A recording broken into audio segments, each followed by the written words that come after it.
lyona yine kwanga Buganda tilyamanyibwa nnyo eggwanga lyaffe kwetulolese zonna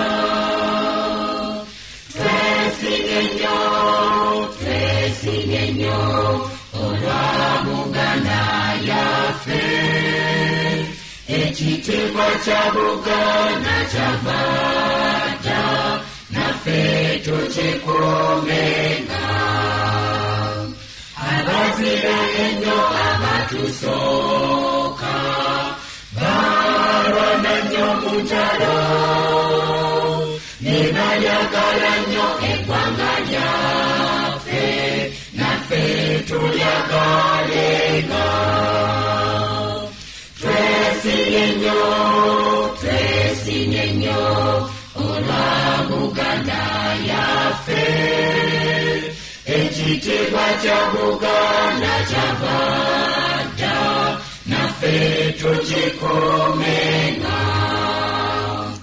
abaana balero katulwane okukosa Buganda nga tujjukira nnyo bajjajja baffe bafiirira ensi yaffe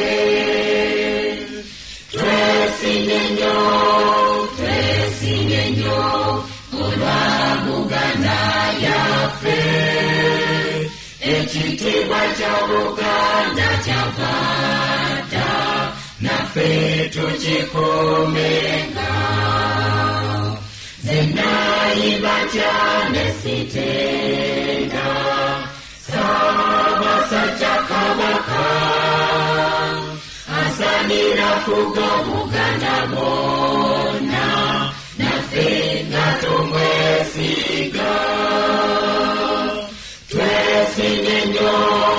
twesinye nnyo olwa Buganda yaffe ekitiibwa kya Buganda kyavadda naffe tukikuumenga Katonda mulungi ow'ekisa otubere Mukama tubundukule kandi kisa gyera baffe omukuumenga twesinye nnyo olwa Buganda yaffe ekitiibwa kya Buganda kyavadda naffe tukikuumenga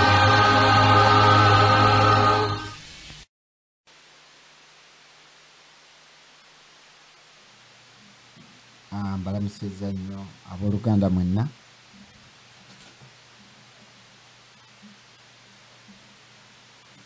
amwasibyeyo mutya nno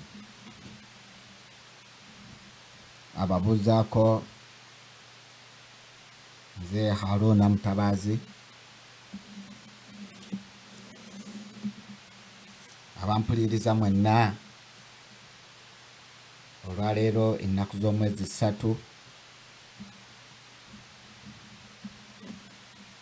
omwezi ogw'e11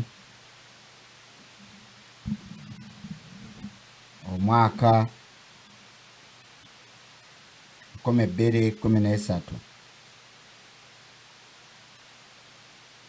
eno ye rediyo y'Abaganda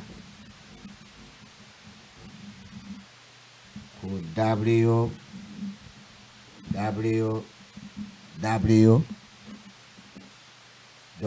www.ababaka.com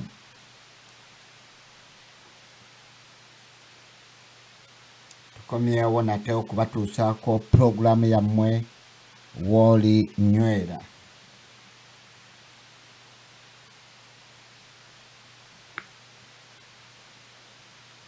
Puroguramu ey'okwenyweza nga tulafuubanira ensi yaffe Buganda.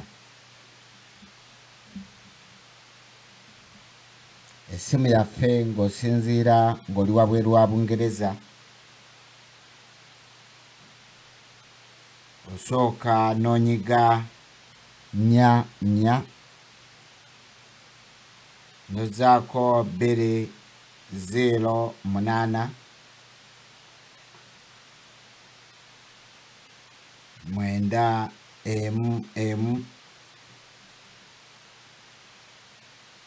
nonyiga 7 2 mwenda 8.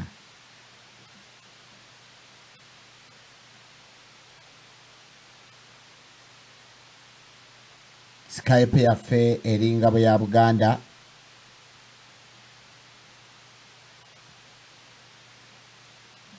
Era twongera okubategeeza oba nga twongera okubajjukiza ti Skype olwaleero okuba paka bwe tukwata. Leero si programu ya kutuula ku kyoto. Email yaffe eri Ngabo ya Buganda eri abo abandyagadde okutuwandiikira.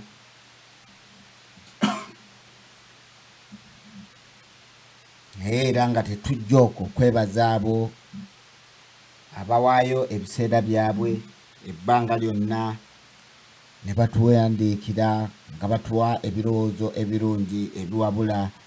Mwebale nnyo, mwebalire ddala.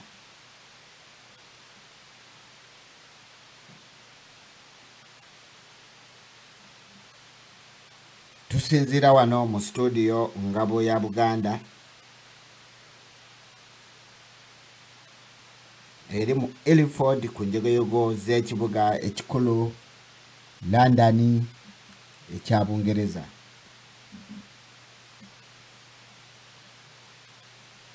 Nga bulijjo tusooka okujjukira oyo Mukama Katonda waffe nga tumusaba nga tumuwanjagira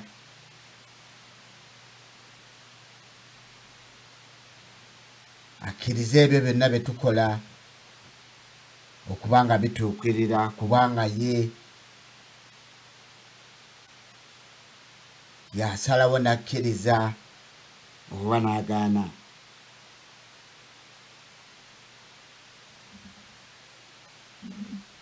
Nga tumusaba okuwangula kaweefube waffe ono gwe tulimu,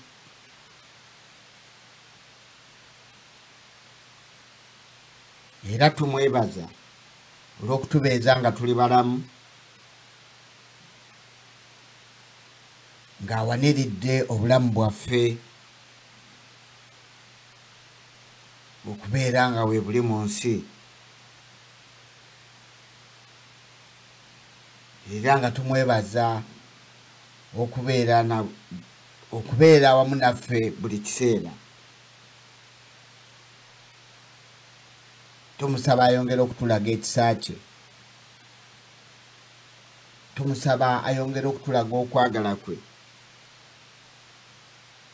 n'okusaasira kwe, atusobozese okuwangula kaweefube ono gwe tulimu.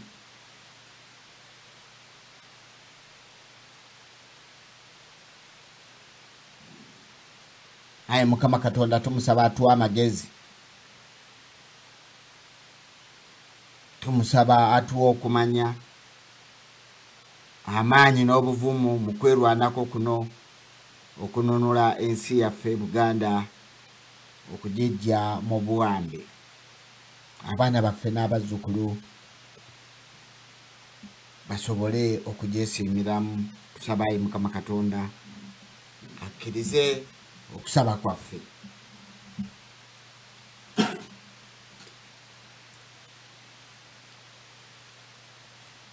Nga bulijjo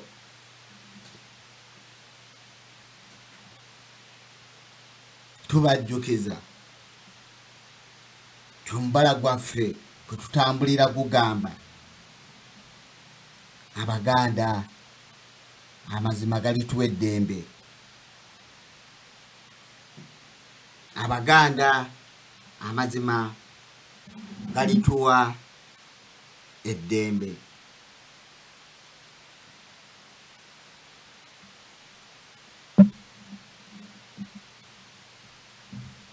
tukimanye bulungi ti ensi Buganda yensibuko yaffe, kyekyomuwendo kyaffe Mukama Katonda kye yatuwa Abaganda. Kyotoyinza kugeraageranya na kintu kirala kyonna mu nsi. Tusaba Abaganda tutunuulire obulungi bw'ensi yaffe Mukama Katonda gye yatuwa. Buganda yensi Katonda mwe yatutondera, bwe bulamu bwaffe, bwe buvunaanyizibwa bwaffe obw'obutonde obutukakatako okukuuma